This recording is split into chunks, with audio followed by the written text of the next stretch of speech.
I know she will bring to the demands of her new role the steadfast devotion to duty on which I have come to rely so much. Real-life families and, actually what's going on in the community, and it must be really... Across Britain, tension crackled as Windsor became the stage for an unprecedented moment.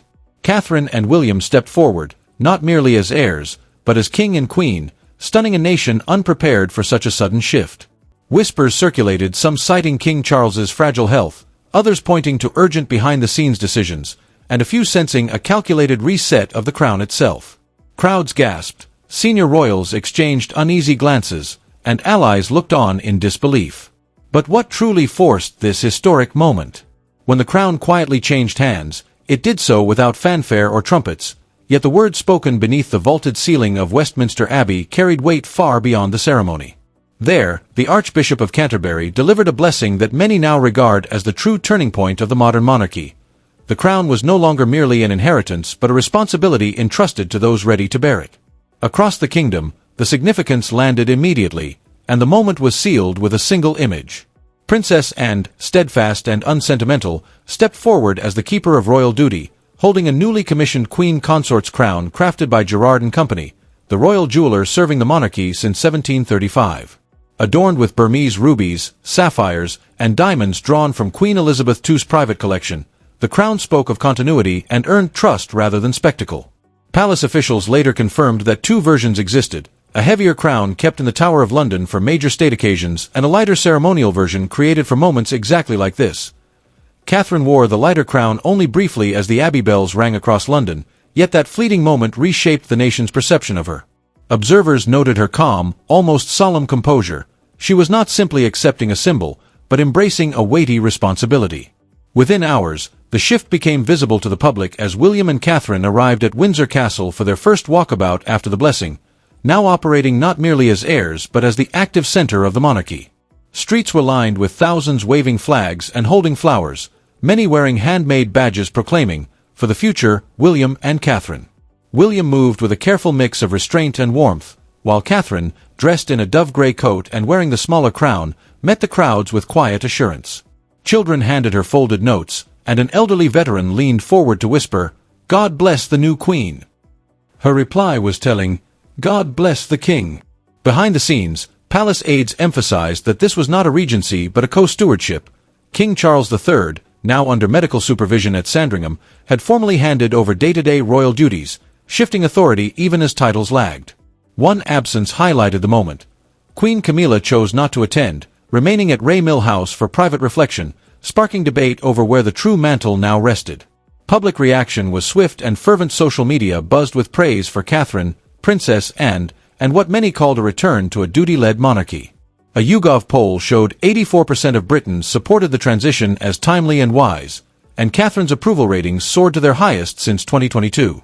International coverage fixated on a single defining image, Catherine bowing to Princess Anne as the crown was presented, hailed by CNN as the royal image of the decade. As evening fell over Windsor, William paused by the memorial oak dedicated to King Charles III, placing a child's bouquet at its base while Catherine watched closely. In that quiet gesture, loyalty met leadership, underscoring the true twist of the moment. The day became clear. The monarchy had not waited for a coronation to change, it had already moved on, and the country was moving with it. Observers wondered what had sparked this silent transfer of power, duty, destiny, or a calculated move, and who truly now led. As William and Catherine offered a final calm wave and returned to the castle gates, the public saw confidence, unity, and purpose, a graceful ending to a historic day. Inside Buckingham Palace, however, the atmosphere was far more unsettled. Images of Princess Anne presenting the Gerard crown to Catherine beneath Westminster's ancient arches were circulating worldwide, studied not as ceremonial symbols but as signals. What appeared publicly ceremonial felt uncomfortably close to succession behind palace walls. At the center of this quiet tension stood Queen Camilla, officially stepping back temporarily to support King Charles III during his recovery at Sandringham. Her absence from both the Abbey blessing and the Windsor walkabout was explained as private reflection at Ray Mill House, yet insiders suspected a deeper shift. Those close to her circle suggested that history was being written without her presence. Camilla reportedly watched the service from Ray Mill, moved by Princess Anne's words but shaken by what followed. Anne's role was not just ceremonial. By placing the crown on Catherine's head, she publicly affirmed where the monarchy's moral authority now rested. Within days, that symbolism became structure. Palace protocol shifted quietly but decisively, with reporting lines within the Royal Communications Unit adjusted so that teams previously accountable to both Buckingham Palace and Clarence House now operated directly under the office of the Prince and Princess of Wales. Though officials described the move as temporary, seasoned royal observers called it a constitutional earthquake. King Charles, still at Sandringham, reportedly approved the changes, with insiders crediting Princess and for urging him to act, reassuring him that they're ready. Within 48 hours of the blessing, Catherine's schedule reflected this new reality. She hosted an informal luncheon for Commonwealth youth ambassadors at Kensington Palace, without crowns, carriages, or pageantry, focusing instead on education, opportunity, and innovation. The message was clear: leadership had already begun. International reaction followed swiftly, with British newspapers praising her calm authority and overseas outlets highlighting her actions as evidence of a monarchy regaining moral clarity. Inside the palace, unease lingered. Camilla's private secretary, Fiona Shelburne, resigned just days after the blessing, citing restructuring, and staff once loyal to Clarence House were reassigned to Kensington, leaving some former aides describing the situation as disorienting, as if the ground had shifted beneath their feet. Through it all, Princess Anne remained a steady presence, visiting the king twice that week to provide updates and reinforce unity. When asked whether the changes were permanent, her response was characteristically direct: "The crown doesn't wait for comfort, it waits for courage." The line dominated headlines, highlighting the contrast between Anne's forthright leadership and Camilla's silence. Whispers soon followed, as William chaired weekly Privy Council briefings and Catherine led state-facing engagements, prompting some historians to describe a dual monarchy in practice, if not in name unprecedented, yet increasingly undeniable. Many began to wonder if Britain's monarchy was quietly rewriting itself, with William and Catherine sharing unseen power. The blessing at Westminster Abbey, while not a coronation, had prepared the ground for this subtle but decisive transfer of authority. Its carefully chosen words were understood as more than spiritual reassurance, a quiet endorsement that the future of the throne had already shifted. In the days that followed, Catherine moved with a confidence that needed no announcement, visiting a children's hospice without cameras or advanced briefings, and later presiding over the Commonwealth Youth Forum alongside Princess Anne. Commentators noted the stark contrast. Camilla, Queen by title, remained unseen and unheard, while Catherine, Queen by presence, appeared wherever duty demanded a human touch. Those closest to King Charles III maintained that no official change in title had occurred, yet the message was unmistakable: leadership had already quietly passed into new hands. There was no bitterness in the shift, only resolve. One long-serving aide recalled a private moment between King Charles and Princess Anne, in which Charles quietly said, "Let her shine. That's what your mother would have wanted." Behind that sentiment lay a deeper truth. Authority that had once felt delicate and shared was now settling with clarity. That reality became visible during a symbolic walk through Sandringham Gardens, where William and Catherine met local volunteers who had supported the estate during the King's recent health retreat. The afternoon light cast a warm glow over the Norfolk grounds as their motorcade arrived. Greeted by gentle applause and the flutter of Union Jack flags, King Charles, resting under medical supervision, did not appear, yet his presence was felt in quieter ways. White roses lined the pathway, and parish bells chimed softly in the distance. This was not a farewell, but stewardship in motion. William and Catherine stepped out together, dressed in understated navy as a deliberate signal of unity and shared purpose. There was no grand coach, no ceremonial flourish, just two figures walking a path once familiar to Queen Elizabeth II, pausing often to acknowledge the crowd with unforced smiles. What began as a courtesy visit quickly became something more. Catherine knelt to speak with an elderly gardener who had tended the grounds for over 50 years, accepting a small bouquet of white lilies and murmured prayers for the king, and responding gently, "He feels your prayers every day." Nearby, William spoke with young scouts, telling them, "The best service is the kind done when no one's watching." The cameras captured the moment clearly.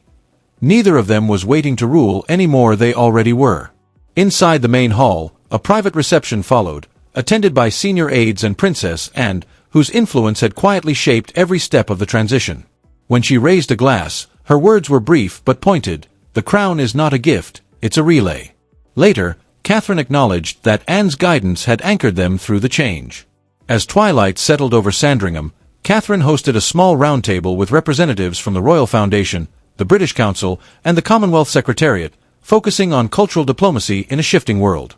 Proposals drafted months earlier now felt prophetic, emphasizing education and sustainability over spectacle, confirmed to feed directly into the next Commonwealth Youth Forum, which Catherine and Anne will co-chair.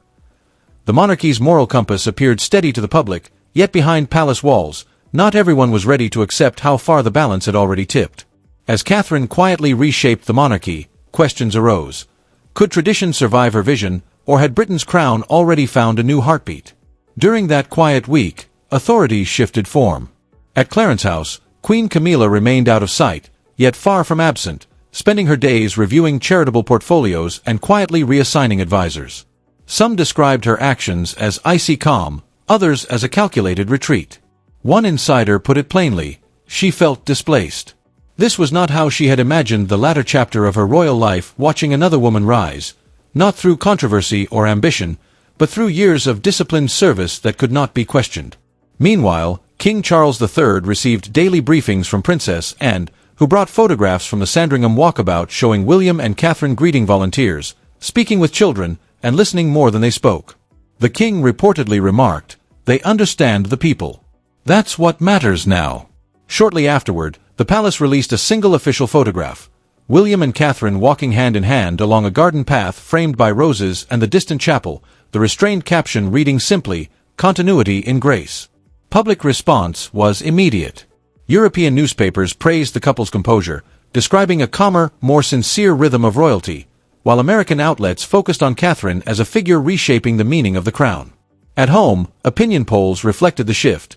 86% approved of her diplomatic direction, many calling her a bridge between tradition and tomorrow. Yet beneath public warmth, a quieter reality was taking hold inside the palace. Insiders suggested the king's convalescence could last longer than expected, effectively placing day-to-day authority in William and Catherine's hands. Official statements avoided the word regency, yet the structure spoke for itself: an unspoken pact, protected by Princess and accepted by the king, and sustained by Catherine's steady leadership. For Camilla, it meant remaining queen in title while symbolic power had quietly moved elsewhere.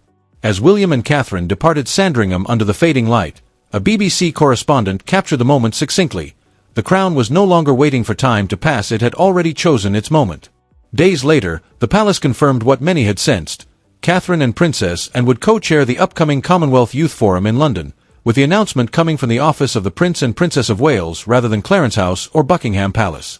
Within royal circles, the message was unmistakable: this office was now the monarchy's executive voice for public diplomacy. For Catherine, the appointment carried deeper meaning, feeling like a coronation of values rather than ceremony, the result of years of preparation, discipline, and restraint. Catherine personally chose the Commonwealth Youth Forum's theme, emphasizing shared purpose in a divided world, drafting it late one evening at Adelaide Cottage before sending it to Princess Anne. Anne's reply was short but telling: "Perfect. It's what we've needed for years." Together, the two women had become the monarchy's stabilizing axis and the seasoned guardian of duty, and Catherine, the modern architect of connection. Preparations for the forum reflected this philosophy. Catherine insisted on substance over spectacle, with panels on education, youth innovation, and climate resilience replacing grand banquets, and scholars from Ghana, Singapore, and Canada invited to contribute. Even the Gerard Queen consort crown became part of the story, with its lighter version confirmed to be crafted from recycled platinum and stones donated by Commonwealth nations, reflecting Catherine's insistence on ethical sourcing. Yet as her influence grew, Camilla's withdrawal became harder to conceal, with several charity appearances cancelled or postponed, and a palace spokesperson offering only careful words of support when asked about her forum attendance. Against this fragile backdrop, Prince William quietly arranged a private visit to his stepmother at Ray Mill House, testing whether reconciliation could keep pace with a monarchy already moving forward. The meeting unfolded without ceremony, but insiders described the atmosphere as heavy with finality. William spoke plainly, telling Camilla she would always have a place within the family, but that the country was calling for renewal. Camilla listened, composed but visibly tired, and responded quietly, almost worn by time: "Renewal comes for everyone, and it never asks permission." When fragments of that conversation later surfaced in the press, they were read not as bitterness but as a warning shaped by experience. The balance of power had shifted, and there was no path back. While that chapter closed behind palace walls, Catherine looked ahead with remarkable clarity, overseeing preparations for the Commonwealth Youth Forum, insisting the spotlight belong not to royalty but to the next generation. She personally commissioned a short opening film, refusing narration from any royal family member. Instead, young voices from across the Commonwealth told their own stories of education, opportunity, and responsibility. The final line, approved word for word by Catherine, carried quiet force. Leadership is not about who stands above but who stands beside. Within hours, the film spread across social media, praised for its humility and purpose, and newspapers in Africa and the Caribbean hailed it as a people's crown moment, evidence of a monarchy finally speaking with, rather than to, its future. Even King Charles III was said to be deeply moved. Princess Anne later shared that he had watched the preview of Catherine's Commonwealth Youth Forum film privately, sitting in silence before speaking. "She understands what I tried to begin," he said softly. "Only now it will endure." Coming from a king known for patience and long vision, the remark carried unusual weight, not regret, but acceptance that his legacy would be completed through others. By the time official invitations for the forum were issued, Catherine's role had crossed an invisible line. Diplomatic briefings instructed international ambassadors to address her formally as Her Majesty the Queen Consort Designate, an honorific approved by the Privy Council until a full coronation could take place. Royal commentators called it a quiet crowning, unprecedented in its restraint yet unmistakable in meaning. Without fanfare or proclamation, Catherine had stepped into a space no longer symbolic. Inside palace corridors, aides spoke in lowered tones about how quickly it had all happened. Princess Anne, ever pragmatic, dismissed the surprise. "History rarely announces itself," she reportedly said. "It just moves forward when the moment arrives." Her partnership with Catherine had become the monarchy's stabilizing force, allowing Charles to rest and William to govern without spectacle. Together, they balanced continuity with change in a way few had thought possible. Yet even as Catherine's influence expanded across diplomacy, youth leadership, and moral authority, the echoes of that meeting at Ray Mill House lingered. Camilla's words continued to circulate, now interpreted less as resignation and more as prophecy. Renewal had arrived, unstoppable and uninvited, reshaping the crown not through ceremony but through purpose. With the world already responding to Catherine as queen in all but name, the final question inside royal circles was no longer if the transition had happened, but how soon the rest of the institution would be forced to catch up. And what, truly, did Camilla mean when she warned that renewal never asks permission? How far would Catherine and William's quiet reign reshape the monarchy? When service outshone ceremony, every assent left a shadow behind. As Catherine's presence grew, those close to Queen Camilla quietly admitted she felt increasingly isolated, no longer part of key strategy meetings, no longer central to press briefings. One aide revealed she still read every paper each morning, aware not only of what was written but of the silences. Absence spoke louder than criticism.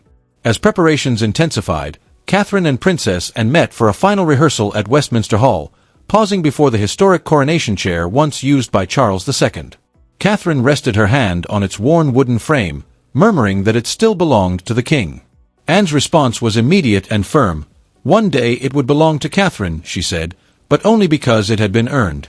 A nearby camera captured the exchange, and when broadcast worldwide, it became a defining image, not a transfer of power, but of trust. By the time the Commonwealth Youth Forum arrived, the story had shifted from transition to transformation. Soft rain fell over Westminster, yet inside the Great Hall, there was quiet electricity. Catherine chaired the first major international royal event with Princess Anne beside her as the king's proxy. There were no trumpets, no ceremonial robes. Catherine entered in a tailored ivory suit, wearing only the smaller crown of service, its subtle gleam sending a clear message: grace, not grandeur. Delegates from over 40 nations filled the hall, and when Catherine rose to speak, she offered no formal speech, only measured words of warmth and conviction, speaking of belief over borders and service as the beginning of leadership. Applause came unprompted and sustained throughout the day. Panels on education, women's rights, and sustainability replaced traditional ceremony, and Catherine engaged directly with young leaders from Nairobi to Delhi. Princess Anne watched with quiet pride, later remarking that Catherine possessed the rarest authority of all, the kind that demands nothing. That same afternoon, Queen Camilla made her first public appearance in weeks, visiting a literacy charity in Wiltshire. The timing overlapped with the forum, drawing inevitable comparisons. Catherine commanded global attention, while Camilla's visit passed largely unnoticed.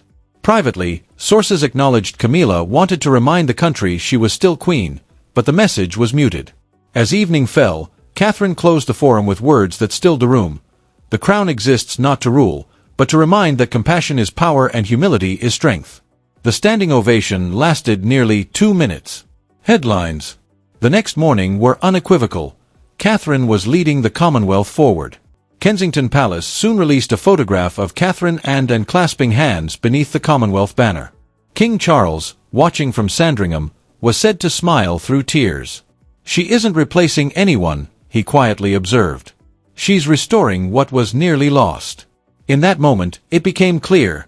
Catherine had not been crowned, but her reign had already begun. Behind the scenes, however, another story unfolded in near silence. Queen Camilla spent Christmas away from the spotlight at Ray Mill House, surrounded only by close friends and her son, Tom Parker Bowles. She declined the invitation to the Abbey service, officially citing health reasons, though those close to her suggested the decision was deliberate. She understood the stage had shifted. One longtime aide reflected quietly. She knew the age of her reign was ending not in title, but in relevance. At Sandringham, King Charles watched the service on television. When Catherine appeared on screen, composed and radiant in restraint, he reportedly turned to Princess and whispered, "My mother would have approved." And didn't hesitate. "Then so do I," she replied. In that brief, unrecorded exchange, a generational seal was placed on what had already begun, marking the quiet winter when the crown let go. The transition adjusted with striking speed. The Privy Council issued a directive formally recognizing the Princess of Wales as acting head of state for key ceremonial duties, a role never before assigned to a non-reigning consort. Constitutional experts debated the implications, but public reaction was clear. Approval surged, and the country had already accepted the change. Christmas morning at Sandringham confirmed it. Crowds gathered despite the cold, eager for a glimpse of the family. When William and Catherine emerged with George, Charlotte, and Louis, the cheers were immediate and emotional. This was not distant pageantry, it was closeness. Catherine stopped often, accepting flowers and handwritten notes. One elderly woman whispered that she already carried the crown without needing to wear it. That afternoon, William and Catherine hosted a private luncheon for volunteers, nurses, and military families, replacing the traditional formal banquet once overseen by Camilla. The mood was intimate, grateful, and deeply human. One guest later remarked that it was the monarchy they had hoped for. As evening settled, King Charles delivered a short televised address from Sandringham. His words were gentle but unmistakable, thanking his family and singling out the Prince and Princess of Wales, praising their devotion and compassion as the living heart of service. Many observers described it as the closest Britain had come to a public abdication in modern times. That night, the family gathered privately at Windsor. William raised a glass beside Catherine, speaking softly of new beginnings earned, not inherited. Even the king smiled, visibly at peace. Snow fell outside, the first white Christmas in years. Far away at Ray Mill, Camilla watched the snowfall from her window, calm and reflective. A friend later said she understood the difference. Her crown had been borrowed from time, Catherine's was built from faith. As Westminster's bells marked midnight, Britain crossed an invisible line, and by morning the message was undeniable. The William and Catherine era had ended the old regime. So, what sparked this quiet shift in Britain's monarchy? Calculated strategy, destiny, or a simple act of grace? And how far will Catherine and William's influence truly reach?